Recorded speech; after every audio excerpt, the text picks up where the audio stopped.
ومن سيئات أعمالنا من يهد الله فلا مضل له ومن يضلل فلا هادي له أشهد أن لا إله إلا الله وحده لا شريك له وأشهد أن سيدنا محمدا عبده ورسوله لا نبي بعده اللهم صل وسلم على سيدنا ومولانا محمد وعلى آله وأصحابه أجمعين أما بعد فيا عباد الله اتقوا الله حق تقاته ولا تموتن إلا وأنتم مسلمون قال الله تعالى في القرآن الكريم أعوذ بالله من الشيطان الرجيم بسم الله الرحمن الرحيم إن الله لا يغفر أن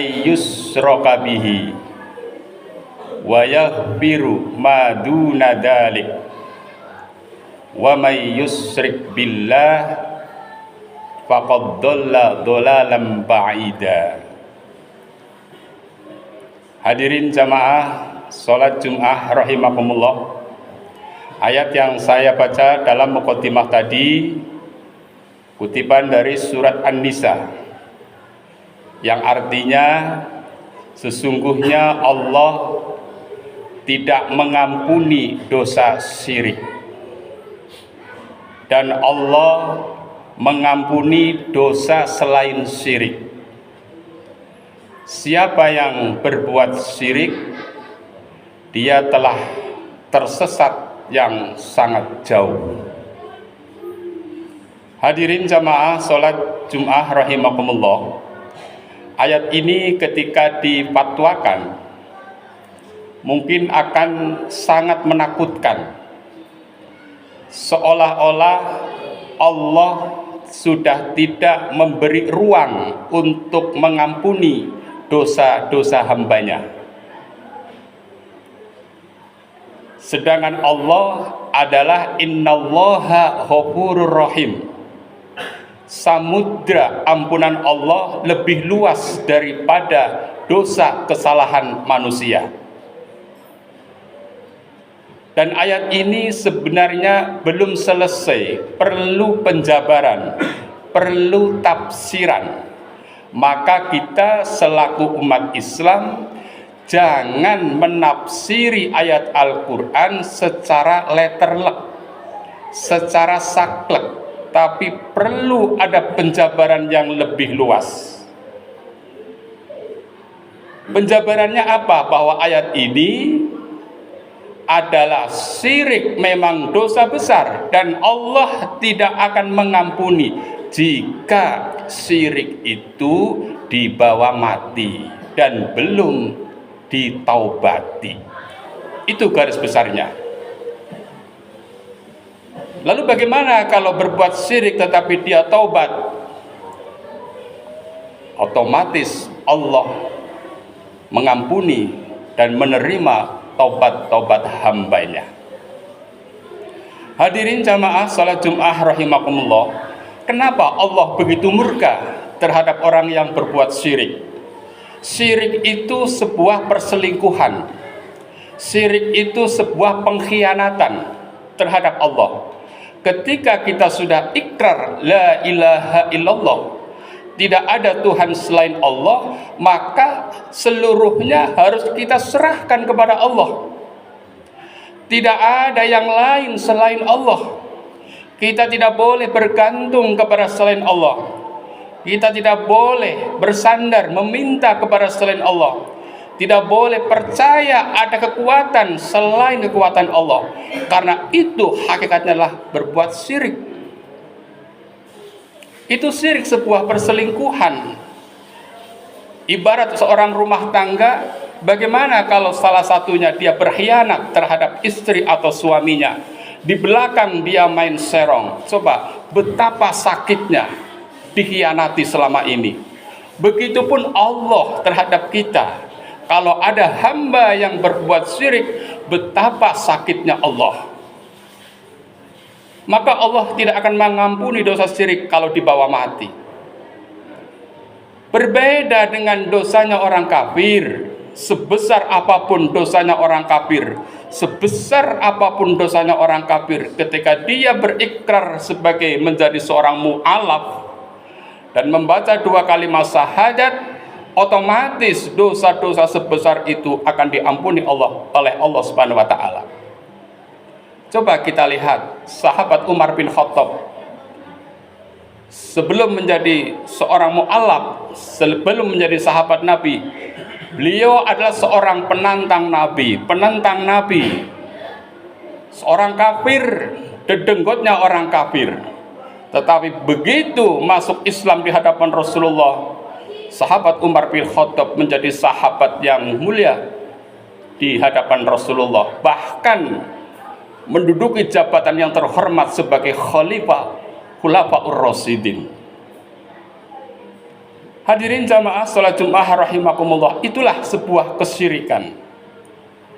Maka dalam ayat selanjutnya, wa yaghfiru ma duna dzalik, dan Allah akan mengampuni dosa-dosa selain syirik. Manusia ketika meninggal itu pasti membawa dosa. Bagaimana ketika orang meninggal dunia dia membawa dosa, sedangkan dia sudah tidak bisa beristighfar lagi kepada Allah, dia sudah tidak bisa taubat kepada Allah, sedangkan dia mati membawa banyak dosa dan bukan dosa syirik. Allah menjanjikan wa yaghfiru ma duna dzalik, Allah akan mengampuni dosa-dosa selain syirik. Maka dosa-dosa yang dibawa mati itu bisa diampuni oleh Allah sesuai dengan janjinya. Dengan oleh siapa? Dengan bantuan pertolongan orang-orang yang masih hidup. Apa itu contohnya? Adalah sholat jenazah. Sholat jenazah itu adalah poinnya pada takbir yang ketiga dan yang keempat.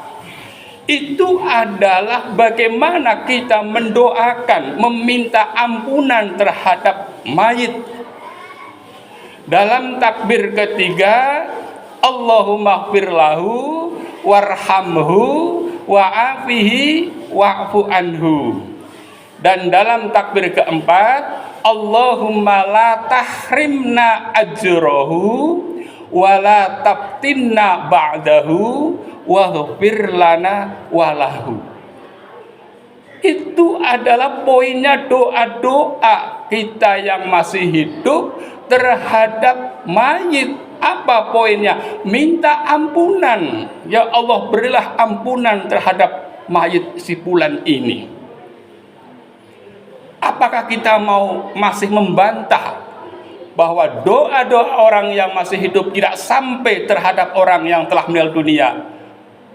Kalau masih membantah itu, lebih baik kita, jika ada jenazah, tidak usah kita sholati. Buat apa kalau kita tidak percaya bahwa itu doa itu akan sangat berguna bagi mayit tadi?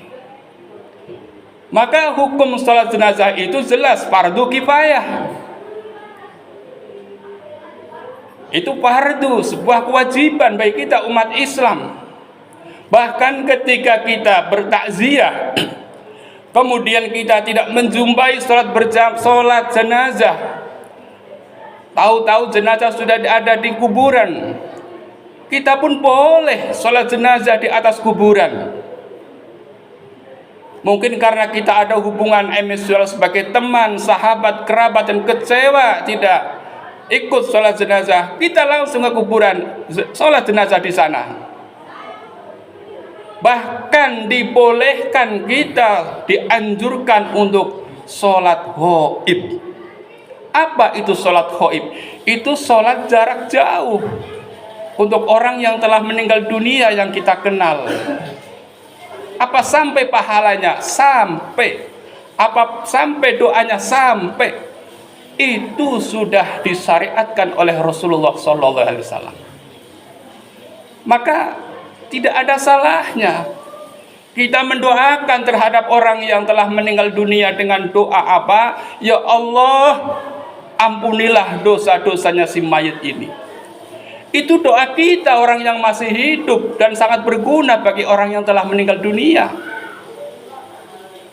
Maka sudah sering saya sampaikan bahwa tuntunan Nabi, anjuran Nabi, ketika kita mendengar berita ada sebuah kematian, segeralah kita doakan, Allahumma ighfirlahu, ya Allah ampuni segala dosa-dosanya, berikan ya Allah mereka rahmat darimu ya Allah.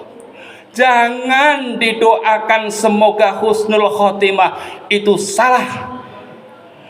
Semoga husnul khotimah ketika didoakan terhadap mayit, doa itu akan sia-sia dan tidak akan merubah ketentuan nas su'ul khotimah atau husnul khotimah, dan tidak akan berguna bagi si mayit. Mayit hanya berharap, doakanlah saya agar saya diampuni dosa-dosanya oleh Allah Subhanahu wa taala lewat bantuan orang-orang yang masih hidup. Doa husnul khotimah itu doa bagi orang-orang yang masih hidup. Ketika kita masih hidup, kita minta ya Allah, kelak kalau kita mati, matikanlah dalam keadaan husnul khotimah ya Allah. Bukan doa untuk orang yang mati. Maka dalam akhir tahtim doa kita, Allahumma khtim lana bil Islam, Allahumma khtim lana bil Islam, Allahumma khtim lana bi husnil khatimah, Allahumma khtim lana bil khair. Itu semua adalah doa-doa pamungkas kita, doa pamungkasan kita agar mati dalam keadaan baik atau husnul khatimah, baik pungkasannya, baik terakhir kehidupannya. Itulah hadirin jamaah sholat Jum'ah rahimakumullah. Artinya orang yang telah meninggal dunia itu masih dan sangat berharap bantuan doa kita semua. Baik itu orang tua, anak, teman, saudara, famili, masih berharap sekali mereka doa-doanya.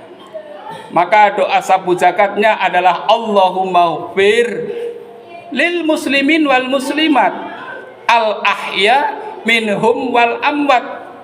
Itu doa bahkan menjadi rukun bagi seorang khatib.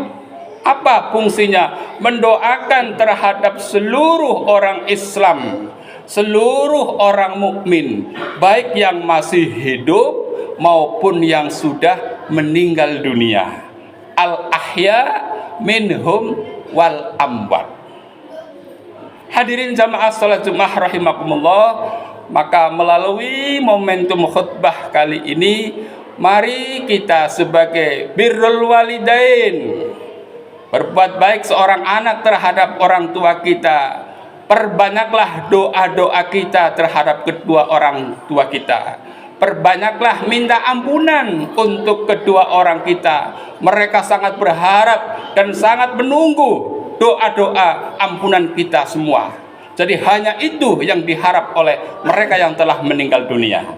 Hadirin jamaah salat Jumat rahimakumullah, mudah-mudahan ada manfaatnya. Barakallahu li wa lakum fil Qur'anil Karim wa nafa'ani wa iyyakum bima fihi minal ayati wa dzikril hakim. Aqulu qauli hadza fastaghfiruh innahu huwal ghafurur rahim.